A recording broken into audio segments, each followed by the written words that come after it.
Maoist పార్టీకి భారీ ఎదురుదెబ్బ తగిలింది. గెరిల్లా యుద్ధ నిపుణుడు, Maoist party top leader Madavi హిడ్మాకు అత్యంత కీలకమైన పర్సనల్ గన్మెన్ గా వ్యవహరించిన ముచ్చిక మంగి పోలీసుల ఎదుట లొంగిపోయారు. ఆమెతో పాటు మరో ఇద్దరు దళ సభ్యులు లక్ష్మయ్య, ఎంకా కూడా ఆయుధాలు వీడి జనజీవన స్రవంతిలో కలిశారు. మావోయిస్టు దళాల్లో కీలక పాత్ర పోషించిన ముచ్చిక మంగి చాలా కాలంగా హిడ్మాకు అత్యంత నమ్మకమైన రక్షకురాలిగా వ్యవహరించారు.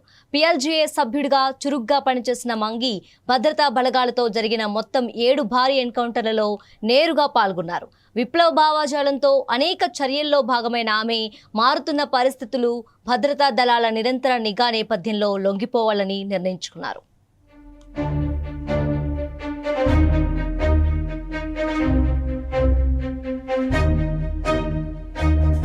ఈ మేరకు పోలవరం జిల్లా OSD పంకజ్ కుమార్ మీనా ఎదుట ముచ్చిక మంగి తన సహచరులు లక్ష్మయ్య, ఎంకాలతో కలిసి అధికారికంగా సరెండర్ అయ్యారు.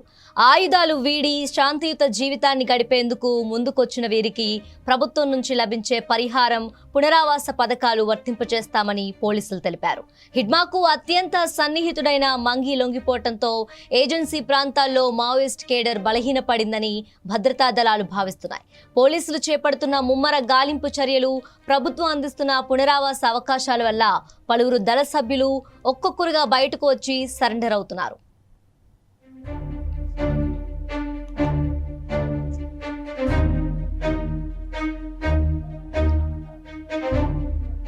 ఇక ఇదే అంశానికి సంబంధించి మరింత సమాచారం మా ప్రతినిధి సుధాకర్ అందిస్తారు. సుధాకర్, చెప్పండి, మొత్తం ఎంతమంది మావోయిస్టులు లొంగిపోయారు అండ్ అలాగే వీళ్ళ డీటెయిల్స్ ఏంటి? నిన్న చూసుకుంటే ఏపీలో OSD ముందు ముగ్గురు మావోయిస్టులు లొంగిపోవడం జరిగింది. అది కూడా పోలవరం జిల్లా OSD ముందు లొంగిపోవడం జరిగింది. ఏదైనా గత 3 నెలల క్రితం ఛత్తీస్గఢ్, తెలంగాణ, మహారాష్ట్ర, ఆంధ్రప్రదేశ్ 4 రాష్ట్రాల సరిహద్దు ప్రాంతమైన కర్రెగుట్టలో గత సంవత్సరం నుంచి ఆపరేషన్ ఖగార్ కొనసాగుతుంది. ఈ ఆపరేషన్ ఖగార్ లో భాగంగా మావోయిస్టులు ప్రతి ఒక్కరు కూడా అంటే ఎన్కౌంటర్ చనిపోవడము, మరికొంతమంది లొంగిపోవడం జరిగింది. కానీ ఎక్కువ మొత్తంగా మావోయిస్టులు లొంగిపోయిన తర్వాత ఈ 3 నెలల క్రితం ఎక్కడ మడావి హిడ్మా ఆ మావోయిస్ట్ అగ్రనేత ఎన్కౌంటర్ చనిపోయిన తర్వాత ఈ 3 నెలల కాల వ్యవధిలో మాత్రం మావోయిస్టులు రోజు రోజుకు అంతరించిపోవడం జరిగింది.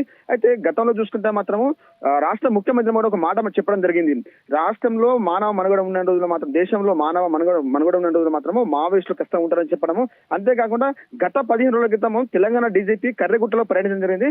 కర్రెగుట్టలో పర్యటించిన తర్వాత రాష్ట్ర DGP కూడా మాట చెప్పడం జరిగింది. మావోయిస్టులు పూర్తిగా లేకుండా అయిపోయారు, అందుకనే కర్రెగుట్టలో పర్యాటక ప్రాంతం ఏర్పాటు చేస్తున్నామని చెప్పి రాష్ట్ర DGP చెప్పిన 15 రోజుల కాల వ్యవధిలోనే మడావి హిడ్మా సంబంధించిన ఒక పర్సనల్ గన్మెన్ వచ్చేసి నిన్న పోలవరం OSD ముందు లొంగిపోవడం జరిగింది. అతనితో పాటు మరో ఇద్దరు కూడా లొంగిపోయారు. ఏదేమైనా గతంలో చూసుకుంటే ఇటు మహారాష్ట్ర సరిహద్దు ప్రాంతాల్లో కూడా వాల్ పోస్టులు వెలువడము, అంతేకాకుండా ఛత్తీస్గఢ్ పరిసర ప్రాంతాల్లో మావోయిస్టులు కదలిక ఉన్న సమాచారం నడుతున్న నేపథ్యంలో మావోయిస్టులు అంతరించిపోతున్నా అని ఒక వార్తలు మాత్రం బయటకు వచ్చాయి. కానీ నిన్న మడావి హిడ్మాకు సంబంధించిన అగ్రనేతకు సంబంధించిన ఒక పర్సనల్ గన్మెన్, అలాగే ఇద్దరు దళ సభ్యులు లొంగిపోయిన తర్వాత మరొక వాతావరణం బయటకు వచ్చిందనుకోవచ్చు. ఏదైనా మావోయిస్టులు అనే రోజులు గతంలో రాష్ట్ర ముఖ్యమంత్రి చెప్పినట్టు మానవ మనుగడ ఉన్న రోజులు మావోయిస్టులు ఖచ్చితంగా ఉంటారు అనే ఒక ఆలోచన మాత్రం బయటకు అనుకోవచ్చు. ఏదేమైనా ఇప్పుడున్న పరిస్థితి చూసుకుంటే మాత్రము మావోయిస్టులు రోజు రోజుకు వాళ్ళ ఉనికి చాటుకునే ప్రయత్నం చేస్తున్న నేపథ్యంలో ఈ ముగ్గురు మావోయిస్టులు లొంగిపోయిన తర్వాత ఏజెన్సీ ప్రాంతాల్లో మావోయిస్టుల మనుగడ ఏమైనా క్షీణించిపోతుందా, లేకపోతే మావోయిస్టులు ఇంకా పెరిగే అవకాశం ఉందా అనే ఆలోచన మాత్రం ఉందనుకోవచ్చు ఈ మధ్య కాలం చూసుకుంటే. రైట్. అలాగే అంటే వీరిలో కీలకమైన నాయకులు ఎలాగైనా అగ్రశ్రేణి కేడర్ ఏమైనా ఉన్నారా? అసలు వీళ్ళ లొంగుబాటుకు మెయిన్ రీజన్ ఏంటని అధికారులు చెప్తున్నారు? ఒకటే చూసుకోవచ్చు. ఎందుకంటే మడావి హిడ్మా అగ్రనేత ఎన్కౌంటర్ అయిన తర్వాత జరిగి సుమారు 3 నెలల కాలం అవుతుంది. ఈ 3 నెలల కాల వ్యవధి వచ్చేసి మావోయిస్టులు లేరు అనేక వార్తలు మాత్రం బయటకు వచ్చాయి. కానీ ఈ 3 నెలల తర్వాత కూడా హిడ్మాకు సంబంధించిన ఒక పర్సనల్ గన్మెన్, అలాగే ఇద్దరు దళ సభ్యులు లొంగిపోవడం చూస్తుంటే మాత్రము అంటే ఇంకా మావోయిస్టులు ఉన్నారు అనే ఒక వార్త మాత్రం బయటకు వస్తుంది అనుకోవచ్చు.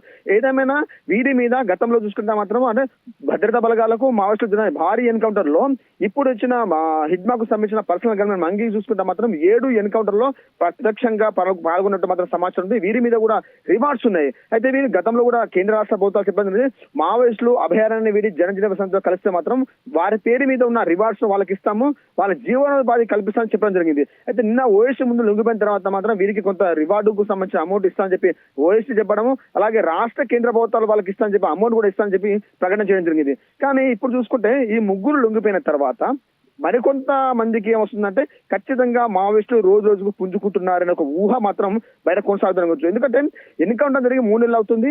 ఈ మధ్య కాలంలో రాష్ట్ర ముఖ్యమంత్రులు కానీ రాష్ట్ర డీజీపీ సైతం కర్రెగుట్టలో పర్యటించడం జరిగింది.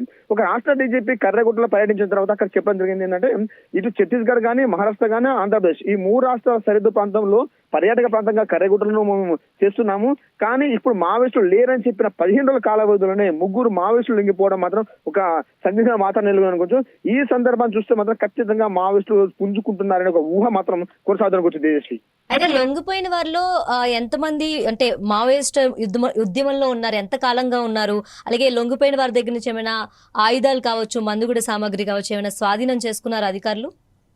ఏసీ బడాయి హిడ్మా చూసుకుంటే మాత్రం ఖచ్చితంగా కేంద్ర కమిటీ సభ్యుడు కాబట్టి అతని దగ్గర అతనికి పర్సనల్ గన్మన్ గా చేస్తే వ్యక్తి కానీ అంటే మహిళలు కానీ పురుషులు కానీ ఎవరైనా చేస్తున్నారంటే గంట కొంతకాలంగా అంటే చాలా కాలంగా మావోయిస్టు ఉద్యమంలో పనిచేసే వల్ల మాత్రమే హిడ్మాకు గన్మెన్ గా తీసుకుంటారు. సో వీళ్ళు చూసుకుంటే 3 దళ సభ్యులు కానీ ఇటు గన్మెన్ కానీ వీళ్ళు చాలా సంవత్సరాలు అంటే సుమారు 15-20 సంవత్సరాలుగా మావోయిస్టు ఉద్యమంలో పనిచేస్తూ ఉంటేనే హిడ్మాకు గన్మెన్ గా పనిస్తారు. సో వీళ్ళు 15 సంవత్సరాల కూడా పైచిలుకుగా ఆ ఉద్యమంలో ఉన్నారు కాబట్టి ఈ రోజు వాళ్ళు లొంగిపోవడం జరిగింది. వీళ్ళ దగ్గర నుంచి వెళ్ళి వాళ్ళ తుపాకులు, AK-47 అలాగే కొంత మందుగుండు సామాగ్రి కూడా స్వాధీనం చేసుకోవడం జరిగింది. ఏదేమైనా ఈ మధ్య కాలంలో మావోయిస్టులు లేరనే వార్తలు వస్తున్న నేపథ్యంలో ఈ రోజు అంటే నిన్న బుధవారం నాడు పోలవరం ఓఎస్డీ ముందు 3 మావోయిస్టులు లొంగిపోయిన తర్వాత పోలీసులు మాత్రం కొంచెం అలర్ట్ కావడం జరిగింది. ఎందుకంటే పోలవరం చూసుకుంటే ఇటు ఏపీ, ఇటు తెలంగాణ, ఇటు మహారాష్ట్ర, ఛత్తీస్గఢ్ ఈ 4 రాష్ట్రాలకు సంబంధించిన ప్రాంతంలో కర్రగుట్లు కొన్ని వ్యాపించున్నాయి. అలాగే దండకారణ్యం ప్రాంతం, ఈ దండకారణ్యంలో పోలీసులు కూబింగ్ చేసే ఆలోచనలో ఉన్నారు. ఎందుకంటే 3 మావోయిస్టులు లొంగిపోయిన తర్వాత మరికొంతమంది మావోయిస్టులు సైతం ఉన్నారు కావచ్చని ఒక ఆలోచనతో మాత్రం పోలీసులు మాత్రం ఇప్పుడు కూబింగ్ చేస్తున్నారు.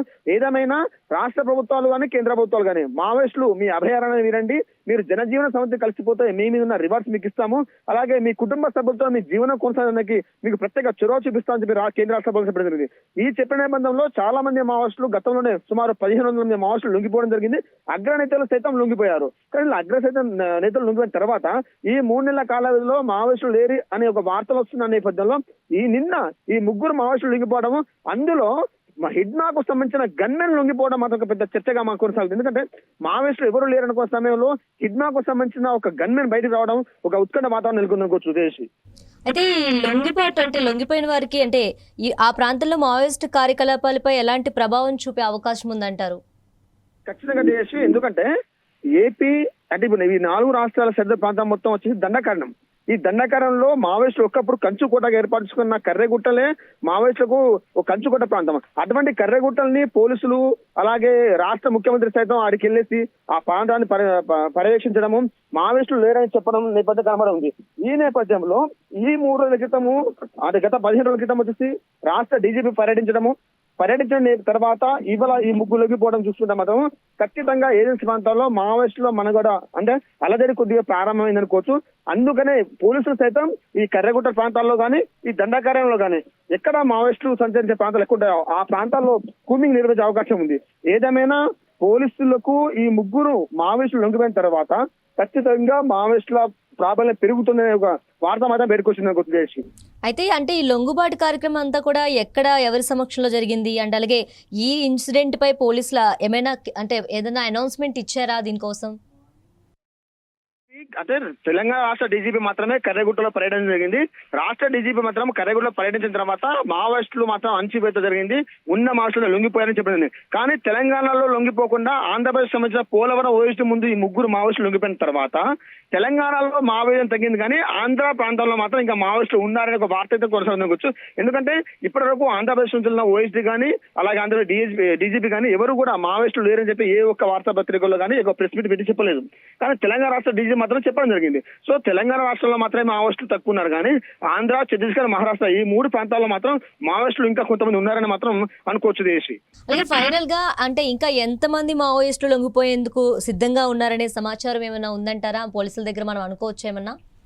ఖచ్చితంగా దేశి ఒకటే అనుకోవచ్చు. తెలంగాణ రాష్ట్ర ముఖ్యమంత్రి రేవంత్ రెడ్డి గత 3 నెలల క్రితం ఒక ప్రకటన చేయడం జరిగింది. మానవ మనుగడ ఉన్న రోజులు మావోయిస్టులు ఉంటారని చెప్పి చెప్పడము, 15 రోజుల క్రితం తెలంగాణ డీజీపీ కర్రెగుట్టలో పర్యటించిన తర్వాత రాష్ట్ర డీజీపీ కూడా మాట చెప్పడం జరిగింది.